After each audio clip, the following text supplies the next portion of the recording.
Let's continue our lecture series in chemistry. We're still under the topic of general chemistry, and we'll be looking at the subtopic classification of matter. So we're going to try to define what matter is, look at the types of matter that are there. So we know we have homogeneous mixtures, we have heterogeneous mixtures, and we're also going to look at what a substance is, what a compound is, and try to go in depth on these things. So firstly, we need to understand what a substance and a mixture are. So let's start with a substance. Substance is a form of matter that has definite composition and distinct properties. So any form of matter that has definite composition and distinct properties is a substance. So what is definite composition? How can we define it? How can we understand it? So definite composition is, we can say that what makes up something. If you look at water, for example, the composition of water will never change. The composition of water is H2O. No matter where you get your water from, its composition will always be H2O. 2 hydrogen atoms and 1 oxygen atom. So that's the composition of water. It's definite, it's constant, and it doesn't change. So that qualifies water to be a substance. Anything that has a composition that does not change is a substance. For example, we can also look at carbon dioxide, which is also a substance. CO2. Okay, the composition of carbon dioxide does not change. It's always CO2, no matter where you get the carbon dioxide from. So that qualifies carbon dioxide to be a substance. And another element about substances is that, or another aspect I can say, okay, another aspect about substances is that they have distinct properties. If you compare the properties of water, which is a substance, and carbon dioxide, which is also a substance, you can distinguish them from just based on what their properties. They have different properties, and I'm not going to talk about the properties of these two because I'm sure you already know some examples of the properties. Okay, so we know what a substance is, just any form of matter that has a constant composition and distinct properties. So we can define what a substance is. So the next thing that we need to look at are the examples. I gave water as an example. There are other examples here like ammonia, table sugar, gold, oxygen. These are substances. Okay, now let's look at what a mixture is. Saying a mixture is a combination of two or more substances in which each substance retains their distinct properties. Okay, so a mixture is where you get one substance, substance A, you mix it with substance B, or you combine it with substance B, and they make something which we are calling a mixture. Okay, and you find that substance A, we said that each substance has distinct properties. Okay, substance A has its own properties, and substance B also has its own properties. So when you mix them, they make a mixture. They still retain their properties. They'll still have their properties. For example, when you get salt and water, you mix the two. You can still taste the salt in the water, even if you combine them. Okay, so that means that the salt has retained its properties in the new mixture that you formed, which is salty water. Okay, so I think we understand what a mixture is. Let's look at some of the examples. Air is mixture. Soft drinks are mixtures. They are made up of different things. Milk is also a mixture. Cement, a mixture as well. Okay, so let's try to go in depth on mixtures. Mixtures are in different types, so let's try to look at these types of mixtures that we have.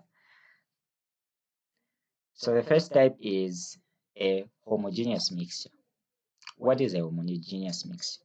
A homogeneous mixture is one in which the composition is same throughout. When you get substance A, you combine it with substance B, you make this mixture which we're calling homogeneous mixture. Okay? When you look at this homogeneous mixture, you can't tell just by looking. You can't tell that, okay, I think I see some I think I see some substance A in this mixture. You can't tell because it gives uniform what? It gives uniform composition. A very good example of that is sugar and water. When you mix them, you make zigolo. Especially if you use pure white sugar. You can testify those who have used pure white sugar before. If you mix it in water, sometimes you can't even tell that you just think that this is just water. But overall, what we're looking at is the composition. Even if the color changes a little bit, the composition is still the same. It's uniform. Another example is salty water. Okay, we missed a Y here. Salty water. Salty water is also a homogeneous mixture in that the salt completely dissolves in the water and it makes something that looks uniform. A soft drink is also an example of a homogeneous mixture. It also looks uniform. If you look at a soft drink is uniform. Even alcohol has a uniform composition. Okay, I think before I move to heterogeneous mixtures, let me clarify something on mixtures. Doesn't mean that all homogeneous mixtures are liquid. For example, steel is a homogeneous mixture. When you mix a bunch of metals that form steel, it gives a uniform composition. It forms something new that you are calling steel, which has a unique color, and that it has that color throughout. So even solids can be homogeneous mixtures. I just wanted to put that out so that you don't just think that liquids are the only homogeneous mixtures that you have. Okay, so let's look at heterogeneous mixtures. So heterogeneous mixtures are ones that do not have uniform composition. When you look at an heterogeneous mixture, you can tell that, but yes, this is substance A and substance B combined, but I can seem to see a little bit of substance A, even if I've mixed substance A with substance B, or you can see a little bit of substance B in the mixture that you're making. For example, when you look at sand mixed with iron filings, yeah, so sand you mix it with iron filings. Even if no matter how you mix, you can still see the sand in there. You can still see the iron filings also in there. They don't mix to form one new thing. Okay, so the composition is not the same. Another example is sand grains mixed with water, steel. The sand does not dissolve in the water, so you can still tell that, okay, the composition is not uniform. Okay, do we have another example? Okay, examples on heterogeneous mixtures are numerous. Any combination that just doesn't mix is considered to to be heterogeneous. Okay, so we're being told that a substance can either be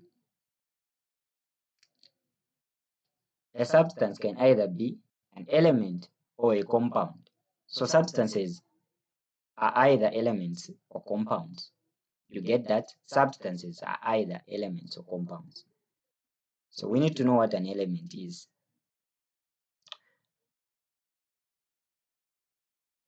We've been told that an element is a substance that cannot be separated into simpler substances by chemical means. Okay? An element is a substance that cannot be separated into two simpler substances by chemical means. An example of this, if you look at oxygen.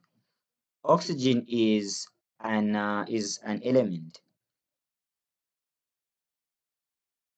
How do you even spell oxygen?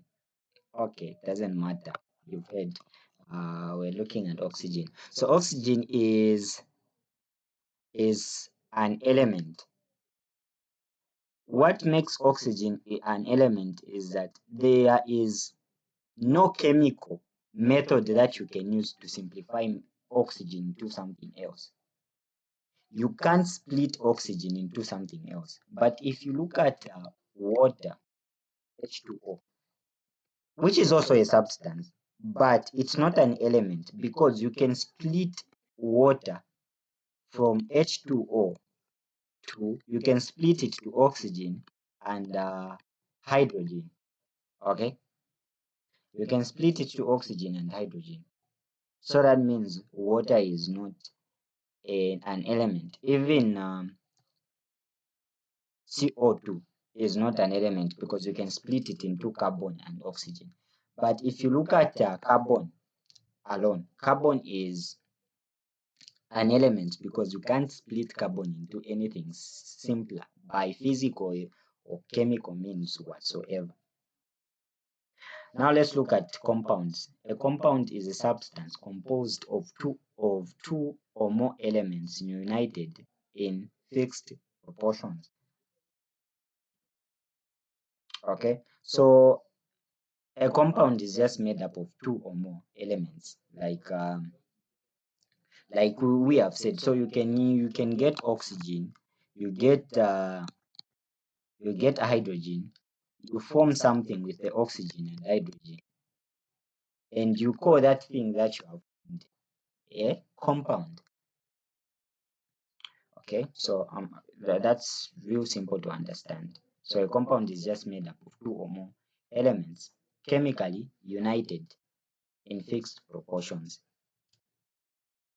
And the proportions that they are talking about are just the ratios of how much of a certain element you have in that compound. For example, in H2O, there is a fixed amount of hydrogen that is in H2O. I've just forgotten. I don't know if water is made up of 64% H2O or oxygen. I'm not sure, but there is a fixed amount of hydrogen in H2O. Okay, I think it's safe for us to move. Let's look at physical and chemical properties of matter. So we've looked at what a substance is. We've looked at the types of substances. We've looked at various things. Now let's look at the physical properties and chemical properties of matter. So a physical property can be measured and observed without changing the composition of the substance. Okay, so here we're just trying to have an understanding of what a physical property is. So a physical property is a property that can be measured and observed without changing the composition of a substance. What do we mean by this? What we mean by this is that anything that you can see without you changing anything with the substance, with how the substance is made up. If you have water, which is H2O, if you can do anything to the water without changing its formula, to say, if you can do anything to the water without changing its formula, and you observe that something happens to the water, what you're observing is what we call a physical property. For example, boiling point. Boiling point is a physical property in that you can boil water. You can boil the water. If you have water in the source of heat, you can boil the water, and you can observe that water changes from liquid to gas at this certain temperature, and you call that temperature its boiling point. But you haven't changed the composition of the water. Even if the water changes from liquid, it turns into a gas. Its formula is 2H2O. Same with freezing. If you take this water, put it in the fridge, you haven't changed its composition, but you can observe the temperature at which it starts to become solid. And when you observe that, you observe that temperature at which it starts to become a solid, you haven't changed the composition. What other example can we look at?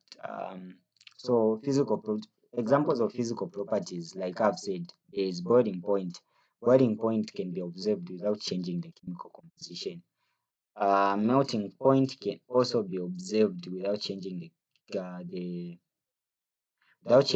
composition. If you get, for example, iron, you put it in a furnace, you heat the furnace, iron starts to melt. You can see the melting point of iron, but that doesn't mean that you've changed the composition of iron. Even if iron turns into a liquid, it's still iron. So things like boiling point, melting point, state of matter, these are physical properties. They can be observed without changing the composition of the substance. Now, when we look at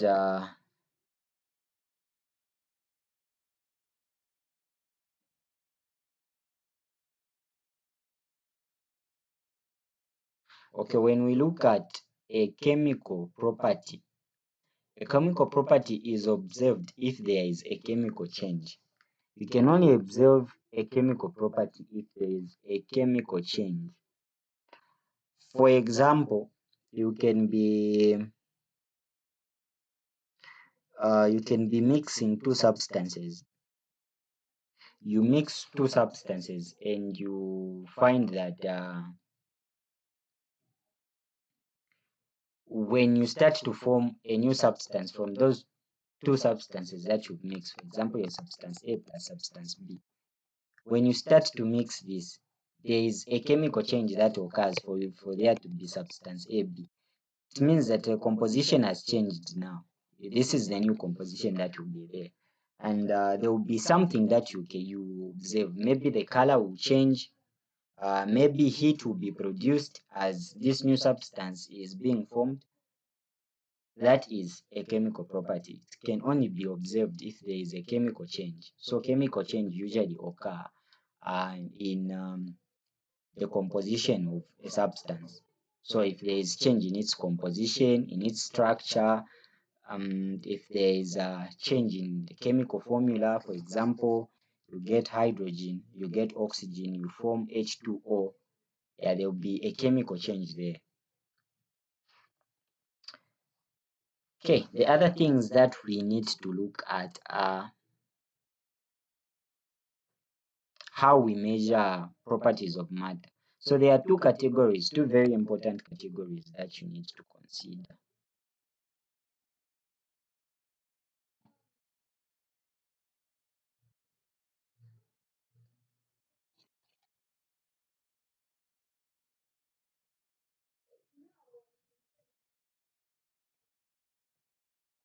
Okay, I wanted to remove this, but it seems I'm having difficulties. So there are two categories that you need to consider, namely extensive properties and intensive properties. So we measure properties of matter within these two categories, extensive properties and intensive properties. So you need to know how to define these. So an extensive property can be defined as a property that depends on how much matter is being considered. So a property of matter that depends on how much matter is present. So things like mass, volume, length, weight are extensive properties. What do we mean by this? When we say that this depends on how much matter is present, properties that depend on how much matter is present. If you take water,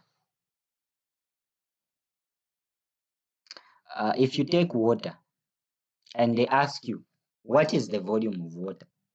You ask a question, how much, what's the amount of water we are talking about? How much water is there? You can't be asked a question and what is the volume of water? Then you say, the volume of water is 3 liters. No, the volume of water will depend on the amount of water that is there. How much water is there? You can only measure the volume of water if you know the amount of water that is there. Okay, same with the mass. You can only measure the mass of water depending on the water that is present. Same with the weight. So this depends on how much matter is being considered or how much matter is present. So what other example can we give? I think that's a solid example.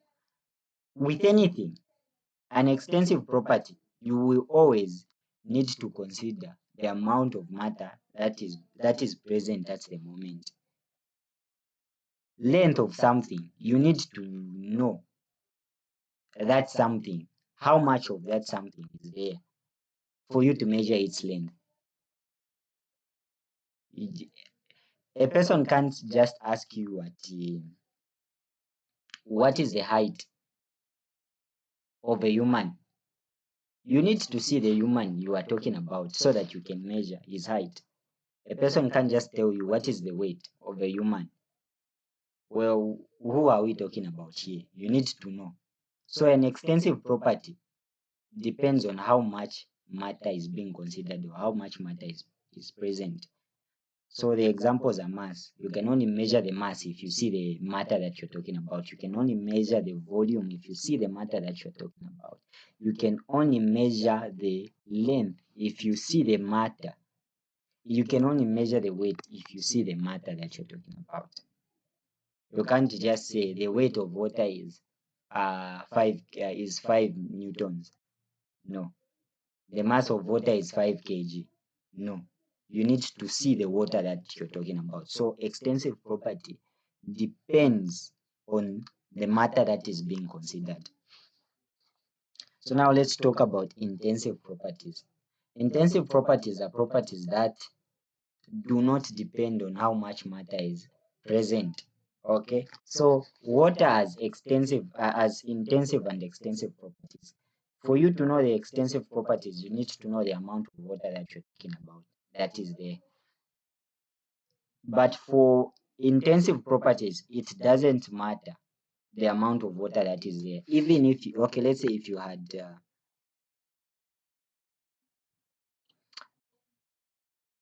hey, why did I draw a box? I needed to draw a bucket. Okay, they are assuming that no, let me just draw something that makes sense.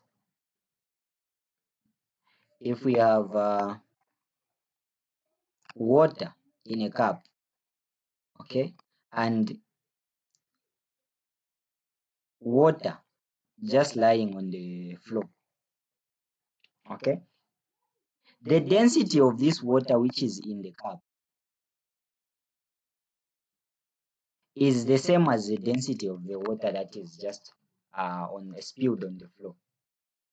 The melting point, the boiling point, the boiling point of the water that is in the cup is 100 degrees. Even the water that is on the floor, the boiling point will also be 100 degrees Celsius. Okay, so extensive properties do not depend on the amount of matter that is being considered, or how much matter is present. It doesn't depend on that. When you talk about water, they ask you what is the density of water. The density of water is the same.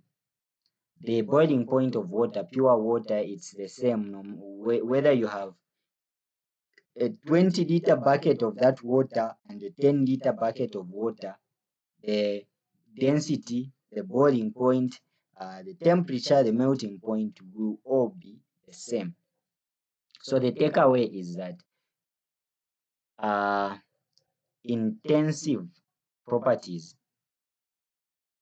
do not depend on how much matter is being considered or how much matter is present.